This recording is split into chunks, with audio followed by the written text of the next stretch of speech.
I love writing the Shopaholic books, and I love Becky Bloomwood, and I love going into that world because I know it so well. I know the characters, and it's like meeting all my friends again. But I also get a real buzz from writing the standalone novels, and I think it's because it's all new.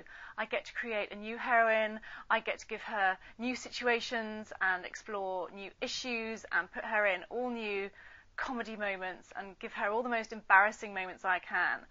Plus, I get to invent a brand new hero, because my job is really hard like that, and have a new romance. I mean, I love Becky and Luke, don't get me wrong, but they've met, they've had that initial frisson, boy meets girl. That's happened.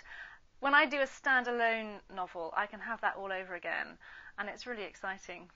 That's probably giving away too much. I just love it. So I'm really excited about the new book. I think the initial idea for Remember Me was me thinking, what if you woke up and everything in your life was magically perfect? Now, this is never going to happen to any of us, but the way I sort of made the story work was that my heroine, Lexi Smart, wakes up in a hospital bed and she's had a car crash and she's got amnesia and she's lost the last 3 years of her memory. So she thinks it's 2004, but in fact it's 2007. And all sorts of things have happened to her in this time. So she thinks that she's 25 and she's in a quite low job and it's all a bit crap and her boyfriend just stood her up and the rest of it. And she wakes up to discover that she's the boss of her department. She's married to a millionaire. She's had her teeth fixed. She looks amazing.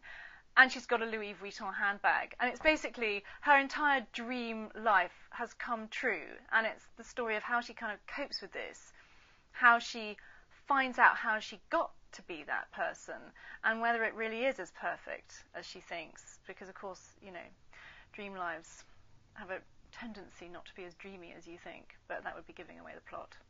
2008 is going to be a really exciting year for me, partly because the Shopaholic movie is coming out in the autumn, and this has been something I've been sort of dreaming about really ever since I wrote the first book and it was optioned, which is now 7 years ago.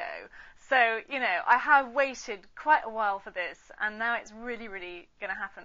And I'm just incredibly excited. I think it's being reset in the States, but I think it's going to have exactly the right tone to it. It's going to have the spirit of the books. It's going to have recognisable moments and scenes and characters and everything that the readers love and that I love. So I do think it will be a really great adaptation. I think Isla Fisher will be fantastic. I think she's such a funny actress, and I was absolutely thrilled when I heard she was going to play Becky Bloomwood. I could immediately see it, you know, I could just visualise her being Becky. And the director is PJ Hogan, who made My Best Friend's Wedding, which is one of my all-time favourite films, and actually also has quite a flawed heroine who you love in spite of all the mistakes she makes, and it's just really, really funny. So I'm really, really excited about the film.